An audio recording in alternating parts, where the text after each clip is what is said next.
கடவுளே, எங்கள் அத்தைக்கு ஒன்றும் ஆயிடக்கூடாது. ஏங்க, அத்தை நல்லபடியாக பிழைச்சி வந்துடுவாங்கல்ல? சின்ன மைல்டு அட்டாக்கு தான், நல்லா இருக்காங்க, ஒன்றும் இல்லைன்னு சொல்லிட்டாங்கல்ல. நீ ஏன் பயப்படுத? ஏங்க, அத்தை எப்படி படுத்து கிடக்காங்கன்னு பாருங்க. இப்படி பார்க்கும்போது எனக்கு ரொம்ப கஷ்டமாக இருக்குது. அதுக்கு தான் முதலையே படித்து படித்து சொன்னேன், வேலைக்கெல்லாம் போக வேண்டாம், வீட்டில் இருந்து பாருன்னு. வயசான ஆள், அவங்கள தனியாக விட்டுட்டு நீ பாட்டுக்கு போனால் போதுன்னு ஓடிடுத. அவங்க என்னாச்சோ ஏதாச்சோ, நேற்று எவ்வளோ நேரம் நெஞ்சு வலிச்சதோ சொல்லவே இல்லை. அவங்க பாட்டுக்கு இருந்திருக்காங்க. நீ இருந்திருந்தீன்னா பார்த்துருப்பல்ல. அட பாவி மனசா, கடைசியில் பழிய நம்ம மேலேயே தூக்கி போடுதானே. மாலா, வாங்க வாங்க, எல்லாரும் வாங்க.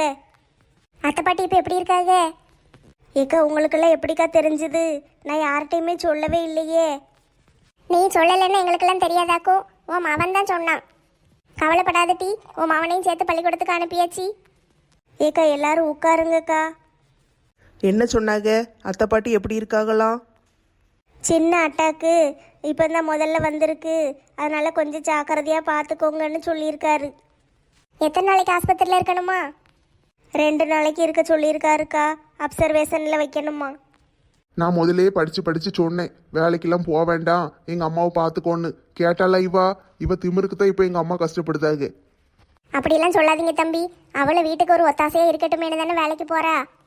இப்போ எங்கள் அம்மா இப்படி கிடக்காகல்ல, இதுக்கு யார் பொறுப்பு? அத்தை பாட்டிக்கெல்லாம் ஒன்றும் ஆகாது. அவங்க நல்ல கல்லு கணக்காக இருப்பாங்க. சிங்க மாதிரி எந்திரிச்சு வருவாங்க பாருங்க. ஏங்க, எல்லாருக்கும் போய் காப்பி வாங்கிட்டு வாங்களேன். அதெல்லாம் ஒன்றும் வேண்டாம் அலெக்சனே, நீங்கள் போய் வாங்கிட்டு வாங்க.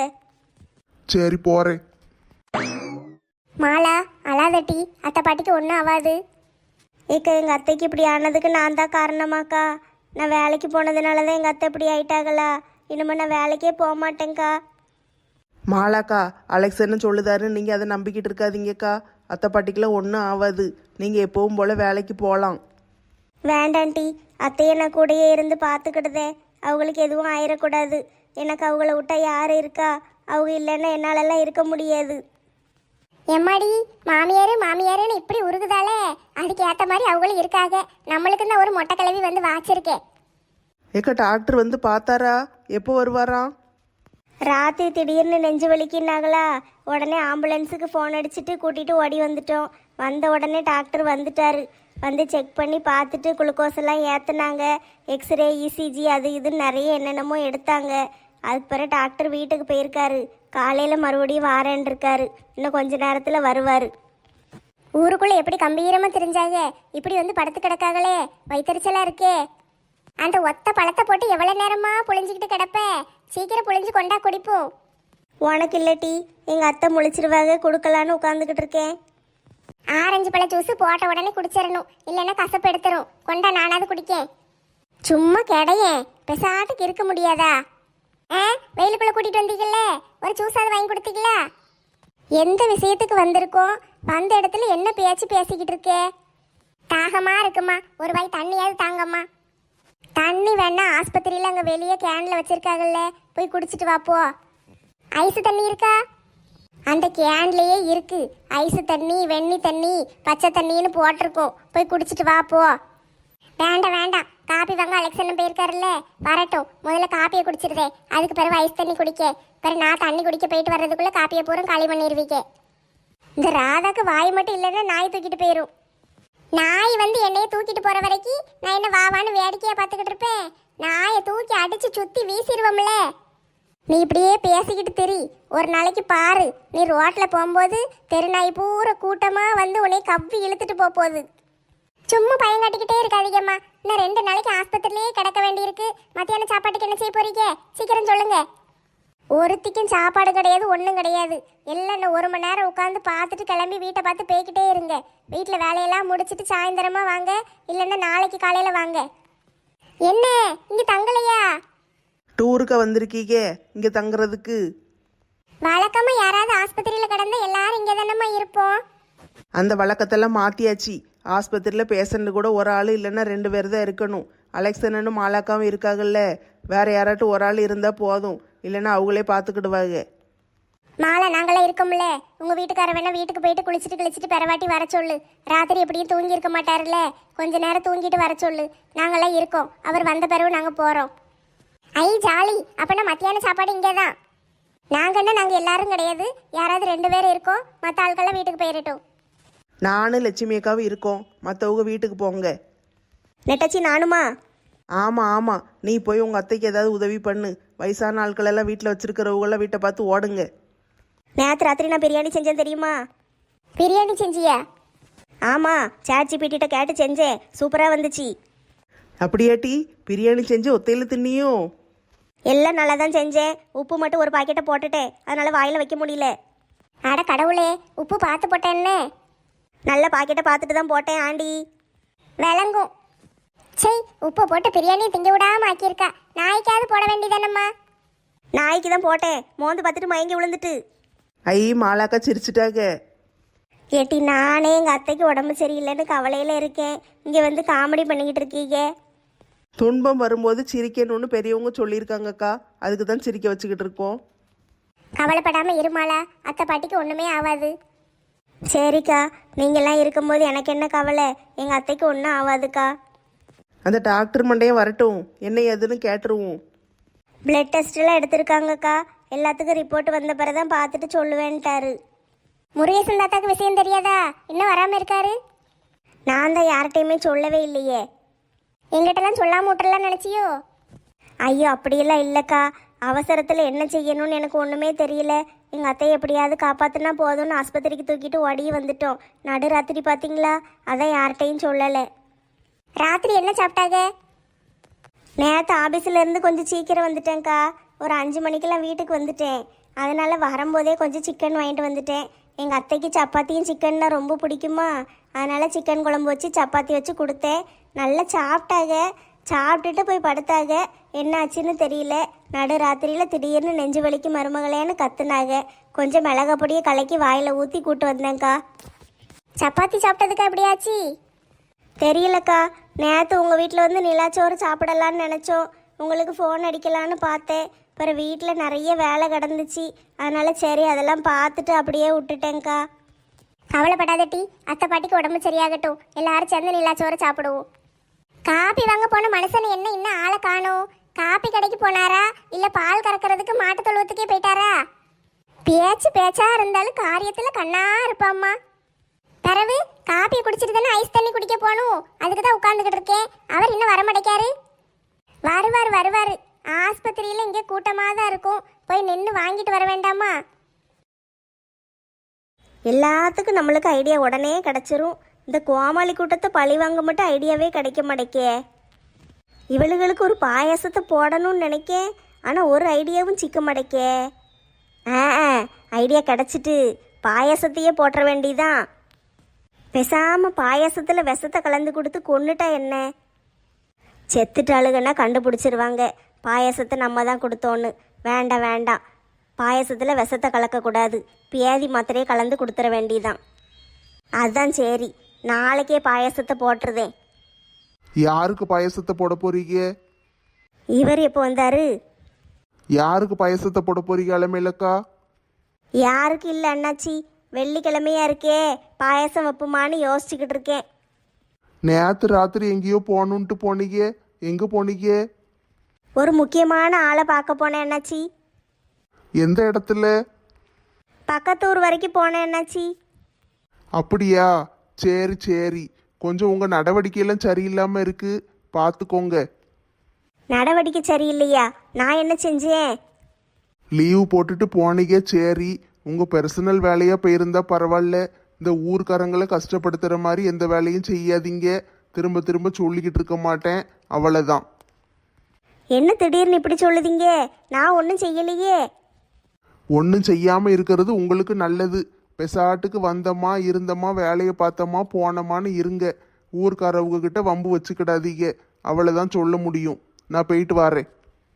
இந்த மனுஷன் என்ன சொல்லிட்டு போறாரு? நேற்று நான் அங்கே போயிட்டு வந்தது இவருக்கு தெரிஞ்சிருக்குமோ? எவளும் போட்டு கொடுத்துருப்பாளுகளோ? எவா போட்டு கொடுத்தான்னு தெரியலையே, முதல்ல அதை கண்டுபிடிக்கணும். எவா போட்டு கொடுத்தாலோ அவளுக்கு மட்டும் பாயாசத்தை 2 கிளாஸ் ஊற்றி கொடுத்துடணும். கார்த்திக்கு ஃபோன் அடித்தா ஆஃபீஸில் இருக்கான் போல, எடுக்கவே மாட்டேக்கான், எரிச்சலாக இருக்கு. பிரியாம்மா இங்கேயே இருக்கே, உன்னே காணும். நான் வீடு பூரம் தேடிட்டேன். ரொம்ப நேரமாக இங்கே தான் உட்காந்துக்கிட்டு இருக்கேம்மா. ஏம்மா இங்கே வந்து உட்காந்துட்ட? ஏம்மா எனக்கு இங்கே இருக்கவே போர் அடிக்குமா. ஆளாளுக்கு உங்கள் வேலையை பார்த்துக்கிட்டு இருக்கீங்க, நான் மட்டும் சும்மா வெறுக்கு வெறுக்குன்னு உட்காந்துக்கிட்டு இருக்க வேண்டியிருக்கு. டிவி பார்க்க வேண்டியதானே? டிவிலாம் பார்க்கறது பாப்பாக்கு ஹெல்த்துக்கு நல்லது கிடையாது, டிவி பார்க்காதேன்னு கார்த்தி சொல்லிட்டாரு. அப்போனா பாட்டு கேட்க வேண்டியதானே? எங்கள் அத்தை சாமி பாட்டா கேளு, அப்போதான் பிள்ளைக்கு நல்லதுங்காக. எத்தனை நேரத்துக்குமா சாமி பாட்டையே கேட்டுக்கிட்டு இருக்கே, எரிச்சலாக இருக்குமா. அப்போ எங்கேயாவது வெளியே போயிட்டு வாயே. தனியாக எங்கம்மா வெளியே போக? தனியாக ஏன் போகிற? நந்தினியை கூட்டு போக வேண்டியதானே? நந்தினிக்கு எக்ஸாம்மா, அவள் படிச்சுக்கிட்டு இருக்கா. எக்ஸாம் அவளுக்கு? ஆமாம் சொன்னா, நான் தான் மறந்துட்டேன். சரி அப்படின்னா நான் கூட்டு போட்ட உடனேயே. சரி சாயந்தரம் வேணா போவோம்மா. கொஞ்ச நேரம் படுத்து தூங்கேம்மா. பொழுதன்னைக்கு தூங்கிட்டு தான் இருக்கேன், நீ சும்மா இரு, நான் கொஞ்ச நேரம் இங்கனே உட்காந்துட்டு போகிறேன். சரி மத்தியானம் அன்னைக்கு வெள்ளிக்கிழமைன்னு சாம்பார் வைக்க சொல்லியிருக்கேன், சரியா? சாப்பாடே வேண்டாம்மா எனக்கு. ஏம்மா அப்படி சொல்லுதே? இந்த மாதிரி நேரத்தில் நல்லா சாப்பிட வேண்டாமா? மாமியார் வீட்டுக்கு போயிட்டீங்கன்னா உனக்கு வகையாக யார் செஞ்சு தருவா? அம்மா வீட்டில் தான் எல்லாம் கிடைக்கும், உனக்கு என்ன வேணுமோ செஞ்சு சாப்பிட்டு போ. மாமியார் வீட்லேயும் நல்லாதாம்மா செஞ்சு தராங்க, இங்கேயும் ஒரு வேலைக்கு ஆள் போட்டிருக்கீங்க, அங்கேயும் ஒரு ஆள் போட்டிருக்காங்க, நம்ம என்ன கேட்கமோ அதை செஞ்சு தராங்க. அப்போனா வேணுங்கிறத கேட்டு வாங்கி சாப்பிடுமா. நல்ல பழங்கள், பாதாம், பிஸ்தா அது இதுன்னு சாப்பிடு. அப்போதான் பிள்ளைக்கும் சத்து பிடிக்கும், பிள்ளை நல்ல கலர செக்கச்சவேல்னு பிறக்கும். ஏம்மா நான் நல்லா தான் சாப்பிடுதேம்மா, வீட்டில் எனக்கு என்ன குறை, எல்லாத்தையும் வாங்கி போட்டுருதீங்க, சாப்பிட தான் எனக்கு முடியல. ஏதாவது உனக்கு சாப்பிடணும் போல இருக்கும்ல, சொல்லு, அம்மா செஞ்சு தாரேன். ஏம்மா நீங்கள் ஒன்றும் செஞ்சு தர வேண்டாம்மா, எனக்கு தர்பூசணி பழம் மட்டும் அப்பாவை வாங்கிட்டு வர சொல்லுங்க. சரிம்மா, அப்பா வாங்கிட்டு வர சொல்லுதேன். சரி வெயிலுக்குள்ளே உட்காந்துருக்காத, வீட்டுக்குள்ளே போய் உட்காரு, நல்ல ஏசி போட்டுட்டு உட்காரு என்ன. நான் அப்பாவை போய் பழம் வாங்கிட்டு வர சொல்லுதேன். ஆ சரிம்மா. ச்சே, இப்படி அவனை எதிர்பார்க்கவே இல்லையே. இன்னைக்கேன்னு பார்த்து மண்டையில் மாட்டி இருக்கிற விக்க நாய் தூக்கிட்டு போயிட்டு, செய் இந்த மனுஷன் இப்படி மொட்டையோடு என்னைய கூட்டிகிட்டு வந்துட்டாரே. எங்கள் அக்கா கடைசி காலத்தில் எங்கள் அக்காவை பார்க்கணும், அவளுக்கு ஒன்று கிடக்க ஒன்று ஆயிரும், போயே தீரணும்னு கூட்டு வந்துட்டாரு. இந்த மண்டையோடு என்னைய பார்த்தா எல்லாரும் சிரிப்பாங்க. ஏல கோழி முருகா, இது யாரு? ஓ மாமியாரா? ம் முருகேச மாமா, இது என் பொண்டாட்டி. பொண்டாட்டியா? பார்க்க மாமியார் மாதிரி தெரியுது, பொண்டாட்டி இங்க? இதுக்கு தான் நான் இந்த ஊர் பக்கம் வரமாட்டேன்னு சொன்னேன். எங்க அக்காவை பார்க்க தான் வந்தேன், ஆஸ்பத்திரியில இருக்கால. என்னது, மங்கம்மா ஆஸ்பத்திரியில இருக்காளா? அவளுக்கு என்னாச்சு? அக்காக்கு ஹார்ட் அட்டாக்கு, உங்களுக்கு தெரியாதா? மங்கம்மாக்கு ஹார்ட் அட்டாக்கா? யாருமே என்கிட்ட சொல்லவே இல்லையே. எங்க ஓடுதீங்க? மங்கம்மாக்கு ஹார்ட் அட்டாக்குன்னு சொன்னதுக்கு இவர் எதுக்கு குதிச்சுக்கிட்டு ஓடுதாரு? நீங்கள் எதுக்கு அவரை முருகேச மாமா முருகேச மாமான்னு கூப்பிடுதீரு? என்ன கதை நடக்கு? சின்ன பிள்ளையில இருந்தே அவரை மாமான்னு தான் கூப்பிடுவேன், வேற ஒன்றும் கிடையாது. சரி, உங்கள் அக்காவுக்கு ஹார்ட் அட்டாக்குன்னதுக்கு இவர் எதுக்கு குதிச்சுக்கிட்டு ஓடுதாரு? எங்க அக்காவும் முருகேச மாமாவும் சின்ன பிள்ளையில இருந்தே ஃப்ரெண்ட்ஸு, அதனால அவங்களுக்கு ஒண்ணுன்னா இவர் தாங்க மாட்டாரு. ஃப்ரெண்ட்ஸா? நம்புற மாதிரி இல்லையே. நீ நம்புனா நம்பு, நம்பலைன்னா போ. இந்த ஊர்க்காரங்க எல்லாருக்கும் தெரியும், அவங்க 2 பேரும் நல்ல ஃப்ரெண்ட்ஸு. ஆஸ்பத்திரியில் வந்து யாராவது என் மண்டையை பற்றி கிண்டல் அடித்தாங்க, அங்கேயே உங்கள் மண்டையில் சைடில் இருக்கிற அவ்வளோ முடியையும் பிடுங்கி தள்ளிட்டு உங்கள் மண்டையும் என் மண்டை மாதிரியே ஆக்கிடுவேன்.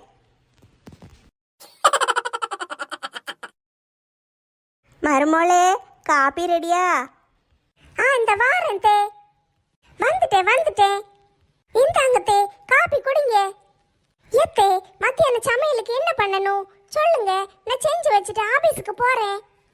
இன்னைக்கே ஆபீஸுக்கு போகணுமாக்கும்? இன்னும் ஒரு 3 நாள் லீவு கிடக்குல்ல? லீவு இருக்குத்தே, சரக்கெல்லாம் வந்திருக்கு, அந்த ஆள் எல்லாத்தையும் ஆட்டையை போட்டுருவாரு, நான் போய் என்ன ஏதுன்னு பார்த்து எடுத்து வச்சுட்டு மட்டும் வந்துடுதே. அப்படியா? போகணுமாக்கும்? சரி போயிட்டு வா. ஏங்க நீங்க இன்னைக்கு ஸ்கூலுக்கு போகலையா? நான் இன்னைக்கு ஒரு நாள் லீவ் போட்டுட்டேன் செல்பா, நாளைக்கு தான் போறேன். அப்படியா? சரி, அப்ப நானும் அந்த ஆளுக்கு ஃபோன் அடிச்சு வரலன்னு சொல்லிடுதேன். நீங்க வீட்டில் இருக்கும்போது நான் மட்டும் எப்படி வேலைக்கு போக? இன்னைக்கு அப்ப எல்லாருக்கும் சேர்த்து நான் நல்ல சாப்பாடு செஞ்சிருதேன். அதெல்லாம் ஒன்றும் வேண்டாம், நீ ஆபீஸுக்கு போனா போய் பார்த்துட்டு வந்துரு, மத்தியானம் சாப்பாடு ஆர்டர் போட்டு வாங்கிக்கிடுவோம். ஆமா மருமோளே, ஒரு நாளைக்கு ரெஸ்ட் எடு. சரி தே, அப்ப நான் போயிட்டு வந்துடுதேன், சீக்கிரம் ஓடி வந்துடுதேன். சரிம்மா, போயிட்டு வா. ஏங்க நம்ம பிரியால பார்க்க போக வேண்டாமா? நம்ம பாட்டுக்கு இங்கேயே இருக்கோம். அவள் இங்கேருந்து போய் 1.5 மாதம் ஆயிட்டு. போய் ஒரு தடவை பிள்ளைய பார்த்துட்டு வந்துருவோமா? போகணும், ஆனா எனக்கு நேரமே இல்லையே. நீ வேணா போய் பார்த்துட்டு வரியா? சம்மந்தி வீட்டுக்கு நான் மட்டும் தனியாக போனால் நல்லா இருக்காது. நீங்களும் வந்தால் தான் நல்லா இருக்கும். அப்படி சொல்லுதியோ? சரி, அப்ப நாளைக்கு வேணா போகுமா? நாளைக்கு அப்போனா எந்த வேலையும் வச்சுக்கிடாதீங்க. காலையிலே போயிடுவோம். போனால் சம்மந்தியமாக சாப்பிடாம விட மாட்டாங்க. பிறகு அங்கே இருந்துட்டு சாப்பிட்டுக்கிட்டு வர்ற மாதிரி ஆயிரும். பிறகு நீங்கள் அவசரப்படுத்தக்கூடாது. காலையில் போனால் சாயந்தரம் தான் வரணும். சரியா? சரிம்மா, நீ சொன்ன சரிதான். சரிங்க. நாளைக்கு சனிக்கிழமை லீவு தானே, நீங்களும் ஃப்ரீயாக இருங்க. கார்த்தியும் வந்துடுவான். நம்ம எல்லாம் சேர்ந்து போயிட்டு சாயந்தரமாக வருவோம். ஆகட்டும் மகாராணி. ஐயோ, இன்னும் 3 சாப்டர் படிக்க வேண்டியது இருக்கே. இன்னைக்கு நைட்டுக்குள்ளே எப்படி படித்து முடிப்பேன்? மேடம் என்ன பண்றீங்க? பூ பறிச்சுக்கிட்டு இருக்கேன். பாருங்க பாருங்க. பரவர இவளுக்கு கிண்டல் ஓவரா போயிட்டு. சரி, அவ படிக்கட்டும். எக்ஸாம் இருக்குல்ல, நம்ம பாட்டுக்கு ஃபோன்ல ஏதாட்டு பார்த்துக்கிட்டு இருப்போம். ச்சே, இந்த ஃபோனையே பார்த்து பார்த்து போர் அடிக்கி. நந்தினி கூட எங்கேயாவது வெளியே போலான்னு பார்த்தா இவ புக்கை கீழே இறக்கவே மாட்டேக்காளே. புக்கில் எழுத்துல இருந்து கடைசி எழுத்து வரைக்கும் படிப்பா போல. இப்படித்தான் இப்படி படிப்பாளியா இருக்காளம்மா. நம்மளாம் 35 மார்க் வாங்கி பாஸ் பண்ணதே பெரிய விஷயம். ஏ பிள்ளைகளா, என்ன செய்தீங்க? எத்தே வாங்கத்தே, உட்காருங்க. உட்கார்றது இருக்கட்டும் பிள்ளைகளா, விஷயம் தெரியுமா உங்களுக்கு? தெரியாது தாய்க்குளமே, என்னன்னு சொல்லுங்க. இந்த மாலாக்கு மாமியார் இருக்காங்கல்ல, அத்தை பாட்டி, அவங்களுக்கு ஹார்ட் அட்டாக்காமே ஆஸ்பத்திரியில் வச்சிருக்காங்களாம். ஐயோ, பாட்டிக்கு உடம்பு சரியில்லையா? ஆமாம் நந்தினிம்மா, நேற்று நடு ராத்திரியில் ஹார்ட் அட்டாக் வந்துட்டான். ஆஸ்பத்திரியில் கொண்டு சேர்த்துருக்காங்களாம். உங்கள் மாமா இப்போ தான் சொன்னார். ஐயோ பாவம், அவங்க ரொம்ப நல்லவங்க. அவங்களுக்கு ஒன்றும் ஆகக்கூடாது. ஒன்றும் ஆகாதும்மா, சின்ன அட்டாக்கு தானா, நல்லா தான் இருக்காங்களாம். எங்கள் அம்மாவுக்கு தெரியுமான்னு தெரியலையே. அம்மாவுக்கு தெரிஞ்சா உடனே போய் பார்க்க போயிடுவாங்க. சரி, இன்னொரு விஷயம்மா, நாளைக்கு நம்ம சம்மந்தி வீட்டுக்காரங்க வராங்களாம். பிரியாவோட மாமியார் மாமனார், பிரியா மாப்பிள்ளை 3 பேர் வராங்களாம். ஐயோ, நாளைக்கு எனக்கு எக்ஸாம் இருக்கே. நான் காலேஜுக்கு போகணுமே.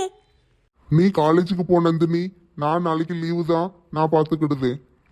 நீங்கள் 2 பேரும் ஏன் கவலைப்படுதீங்க? அதான் அலமேல் இருக்கால்ல, சமையல் அவள் பார்த்துக்கிடுவா.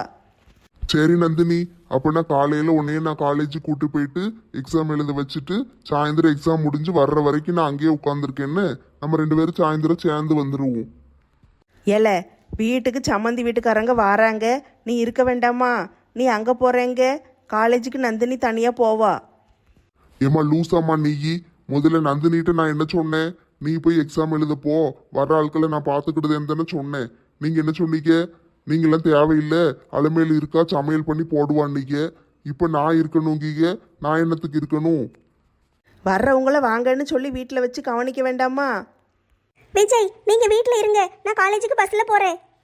பஸ்ஸில் எதுக்குமா நீ போகணும்? வீட்டில் கப்பல் மாதிரி 7-8 காரு கிடக்கு. பஸ்ஸில் போறியா? ஒழுங்கா கார்லேயே போ. டிரைவர் வருவார், கொண்டு விட்டு வருவார். இல்லைன்னா விஜய் கொண்டு உன்னை விட்டுட்டு வந்துடுவான். சரி தே. சரி, நீ படி, நான் போயிட்டு வாரேன். இனிமே எங்க படிக்க? படிச்சுக்கிட்டு இருந்தவட்ட வந்து அவங்களுக்கு ஹார்ட் அட்டாக்கு, இவங்க வாராக, அப்படி இப்படின்னு சொல்லிட்டு படின்ட்டு போனா அவ எப்படி படிப்பா? விஜய், எனக்கு மனசுக்கு ரொம்ப கஷ்டமாக இருக்குது விஜய். மங்கம்மா பாட்டி பாவம், அவங்க ரொம்ப நல்லவங்க. அவங்களுக்கு எதுவும் ஆகாதுல்ல. அதெல்லாம் ஒன்றும் ஆகாது நந்தினி. சாயந்தரம் போய் நம்ம 2 பேரும் பார்த்துட்டு வருவோமா? சரி, சாயந்தரம் ஆஸ்பத்திரிக்கு போகலாம். சரி விஜய், ரொம்ப தேங்க்ஸ். இதுக்கு எதுக்கு தேங்க்ஸ் சொல்லுத? எதுக்கு எடுத்தாலும் தேங்க்ஸ்ன்னு என்ன அடுத்த ஆளாக்காத. நான் உன் வீட்டுக்காரு. சரி விஜய், காமெடி பண்ணாலும் என்னால் இப்போ சிரிக்க முடியாது. நான் படிக்கேன். கடவுளே, என் நந்தினிக்காகவாது அத்தை பாட்டியை காப்பாத்தி கொடுத்துருங்க. மாலா சொல்லு, உங்கள் வீட்டுக்கார வேணா வீட்டுக்கு போயிட்டு பிறகு வர சொல்லு.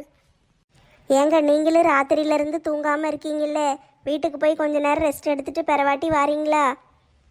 டாக்டர் வந்து பாப்பாருல்ல, மருந்து மாத்திரை எதுவும் வாங்க சொல்லுவாரு. என்ன, அதெல்லாம் நாங்கள் இருக்கோம்லண்ணே, நாங்கள் பார்த்துக்கிடுதோம். நீங்கள் கொஞ்ச நேரம் தூங்கிட்டு வாங்க. ஏங்க, போகிற வழியில் ஹோட்டலில் ஒரு 4 இட்லியே சாப்பிட்டு போயிருங்க. சாப்பிடலையா அப்போ 2 பேரும்? இல்லைக்கா, நேற்று ராத்திரி வீட்டில் சாப்பிட்டதோட சரி. ஐயோ, ஒன்றும் சாப்பிடாம வெறும் வயிற்றோடையே கிடைக்கீங்க. சாப்பிட எப்படிட்டே மனசு வரும்? அத்தை இப்படி கிடக்காக பார்த்துக்கிட்டு இங்கே உட்காந்து சோறு சாப்பிட முடியுமா? அலெக்ஸ் தம்பி, நீங்க போகும்போது மாலாக்கு ஒரு 4 இட்லி வாங்கி கொடுத்துட்டு போயிருங்க. நீங்களும் அப்படியே ஹோட்டல்ல சாப்பிட்டு போயிருங்க. நானும் நெட்டச்சி இங்க இருப்போம். இருந்து மாலா கூட இருந்து பார்த்துக்கிடுதோம். சரியா? இந்த செல்வியும் ராதாவும் வீட்டுக்கு போவாங்க. அவளுக்கு 2 பேரும் மத்தியானம் சமையல் பண்ணி கொடுத்து விட்டுருவாளுங்க. ராத்திரிக்கு நான் வீட்டுக்கு போய் சாப்பாடு செஞ்சு கொண்டு வந்துடுறேன். என்னது? நான் வீட்டுக்கு போய் சமையல் பண்ணி கொடுத்து விடணுமா? நானே இங்க கிடந்து இன்னைக்கு பூரா கதையை ஒப்பேத்திடலான்னு பார்த்தா இவங்க வீட்டுல போய் நம்மளை சமைக்க விட்டுருவாளுங்க போலயே.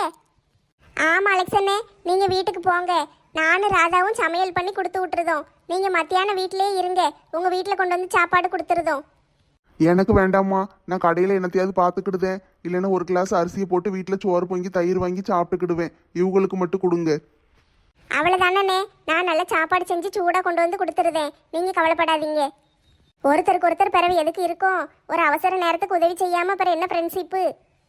ஐயோ, இப்படி உசுப்பேத்தியே உடம்ப ரணகலமா ஆக்குதாளுகளே. சரி மாலா, அப்போனா நான் வீட்டுக்கு போயிட்டு மத்தியானம் போல வரட்டா? ஏங்க நீங்கள் வீட்டில் போய் நல்லா படுத்து தூங்குங்க. ஒரு 4 மணிக்கு காப்பி வாங்கிட்டு வாங்க. சரியா? மத்தியானம் இவங்க சாப்பாடு கொண்டு வரேன் இருக்காங்கல்ல, நான் அதை வச்சு சாப்பிட்டுக்கிடுதேன். சரி மாலா, நான் வீட்டுக்கு போகிறேன். அம்மாவை நல்லா பார்த்துக்கோ. டாக்டர் வந்தோடனே என்ன சொல்லுதாங்கன்னு கேட்டுட்டு எனக்கு ஒரு ஃபோன் அடி. ஆ சரிங்க, ஃபோன் அடிக்கேன். தம்பி, மறக்காம மாலாக்கு 4 இட்லி வாங்கி கொடுத்துட்டு போயிருங்க. ஆ சரிக்கா, வாங்கிட்டு வரேன். நீங்கள் எல்லாரும் சாப்பிட்டுட்டீங்களா? யாராவது சாப்பிடலைன்னா சொல்லுங்க, சேர்த்து வாங்கிட்டு வர சொல்லுதேன். நாங்கள் எல்லாரும் சாப்பிட்டு வந்துட்டோம். நீ உனக்கு மட்டும் வாங்கிட்டு வர சொல்லு. நான் சாப்பிடலையே. காலையில் எந்திரிச்சோன்னா மடக்குன்னு கஞ்சியை குடிச்சேன்னு சொன்னேன். காலையில் 6 மணிக்கு கொஞ்சோண்டு கஞ்சி கிடந்ததுன்னு குடித்தேன். இப்போ மணி 10 போகுது. பசிக்காதாக்கும்? ஏண்டி இப்படி வந்த இடத்துல மானத்தை வாங்குதே? பரவாயில்ல செல்வி, விடு. ஏங்க ராதாக்கு சேர்த்து இட்லி வாங்கிட்டு வந்துருங்க. சரி, நான் வாங்கிட்டு வந்து கொடுத்துட்டு போகிறேன். எப்பாடி, கீழேயே உட்காந்து காலெல்லாம் வலிக்கி. நல்ல சேரில் உட்காருவோம். நான்லாம் கொஞ்சம் உஷாரு, அதான் முதலையே வந்து பெட்டில் உட்காந்துட்டேன். பேஷண்ட் கூட போய் பெட்டில் உட்காந்துருக்க. பேஷண்ட்டுன்னு சொல்லாத டீ, நம்ம அத்தை பாட்டி. சரி, காப்பியை குடிச்சிட்டு நீங்கள் 2 பேரும் கிளம்புங்க. டீ சிம்ரனையும் கூட்டு போயிருங்க. ஆண்டி, நான் வேணா மத்தியானம் சமையல் பண்ணி கொண்டு வரட்டா? நேற்று ராத்திரி பிரியாணி செஞ்சு நாய்க்கு போட்டேன். நாய் மயங்கிட்டு நீ இப்போ தானம்மா சொன்னேன். அடுத்து நாங்களும் மயங்கி இந்த பக்கத்து பெட்டில் படுக்கணுமாம்மா? வேண்டாம், நீ போய் சாப்பிட்டுட்டு நல்லா தூங்கு. சாயந்தரமா வான்னு. சை, நான் சமையல் பண்ண யாருக்குமே பிடிக்க மாட்டேக்கி. நீ பண்ண சமையலை பார்த்துட்டு உங்கள் அத்தை ஒன்றும் சொல்லலையா? நான் சமையல் பண்ணும்போது அவங்க நல்லா தூங்கிட்டாங்க. நைட்டு 2 மணி. 2 மணிக்காட்டி பிரியாணி செஞ்சு அப்பந்தான் பசி எடுத்தது. என்ன செய்ய? சரி டீ, காப்பி குடிச்சு முடிச்சிட்டீங்கல்ல, வீட்டுக்கு கிளம்புங்க. நானும் நெட்டச்சி இங்கிருந்து பார்த்துக்கிடுதோம். நீங்கள் ஏதாட்டும் முடிஞ்சா சாப்பாடு செஞ்சு கொடுத்து விடுங்க. முடிஞ்சா என்னக்கா முடிஞ்சா? நான் நல்ல சாப்பாடு செஞ்சு கொடுத்து விடுதேன்க்கா. செல்வி, நீ சோறு பொங்கி ரசம் வச்சிரு. நான் துவையல் அரைச்சிருதேன், கொண்டு வந்து கொடுத்துருவோம். என்னது, ரசமும் துவையலுமா? நாங்கள் என்ன நோயாளியா? பரவாயில்ல டீ, அதே போதும். புண்ணியத்துக்கு அதாவது கொண்டு வந்து கொடுக்காளுகளே. நாளை பின்ன நீங்கள் ஆஸ்பத்திரியில் கிடந்தா நாங்களும் ரசமும் துவையலும் தான் கொண்டு வருவோம், பார்த்துக்கோங்க. நெட்டச்சி, நான் ஏதாட்டும் செஞ்சு கொண்டு வரேன். அவ கிடக்கா. ஏன்னா எங்களுக்கு என்ன கிடைக்கும் அதை தான் நாங்கள் திருப்பி கொடுப்போம். எங்களுக்கு நீங்கள் கோழிக்கறி வச்சு குழம்பு கொண்டு வந்தீங்கன்னா நாளை பின்ன நீங்கள் ஆஸ்பத்திரியில் இழுத்துட்டு கிடந்தா நாங்களும் கோழிக்கறி வச்சு குழம்பு கொண்டு வந்து தருவோம். இப்போ ரசம் கொண்டு வந்தீங்கன்னா நாங்கள் அதை டைரியில் நல்லா எழுதி வச்சுக்கிடுவோம். நாங்களும் ரசத்தை தான் கொண்டு வந்து தருவோம். ஏன்னா எங்களுக்கு என்ன கிடைக்கும் அதை தான் நாங்கள் திருப்பி கொடுப்போம். எங்களுக்கு நீங்கள் கோழிக்கறி வச்சு குழம்பு கொண்டு வந்தீங்கன்னா நாளை பின்ன நீங்கள் ஆஸ்பத்திரியில் இழுத்துட்டு கிடந்தா நாங்களும் கோழிக்கறி வச்சு குழம்பு கொண்டு வந்து தருவோம். இப்போ ரசம் கொண்டு வந்தீங்கன்னா நாங்கள் அதை டைரியில் நல்லா எழுதி வச்சுக்கிடுவோம். நாங்களும் ரசத்தை தான் கொண்டு வந்து தருவோம். சரி ராதா, நம்ம 2 பேரும் வேலையை 2 பிரிச்சுக்கிடுவோம். சரியா? நான் நல்ல சுட சுட சோறு பொங்கி ஆம்லேட்டு போட்டு ரசம் வச்சிருதேன். நீ கோழிக்கறி குழம்பு மட்டும் வச்சிரு. சரியா? சோழியை முடிச்சிட்டாளுகளே.